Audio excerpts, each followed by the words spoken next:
So my video from yesterday got a lot of questions that are similar to this one. And my post yesterday stated that when you are cohabitating with someone and you are not married, I did not recommend that you should ever put that person's name on your home. So let me back it up and explain a little bit more about what I mean.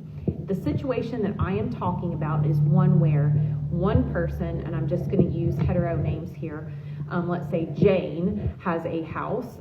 She's just a single girl living her best life, and she goes and buys a house.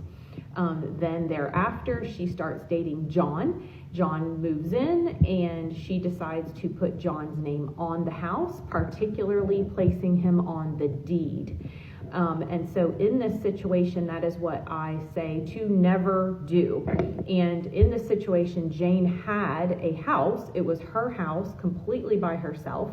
And she has now essentially gifted John half of the value of her house. So let's just say at the time that she did that and thereafter, there's $50,000 of equity in the house that was only Jane's. And now she has gifted John $25,000. So you may say, I don't see why marriage makes that any different. So let's say that this couple happened to be married. What would happen in that situation is that there's an actual legal procedure, there's case law, there's calculations, there's rules about how to divide a home in a divorce process. For example, in Georgia, we would say, what was the value at the time that they got married? What did John contribute? What was Jane's down payment? Did they pay taxes together? Things of that nature to come up with how much Jane is owed and how much John is owed from this jointly titled house because they are married.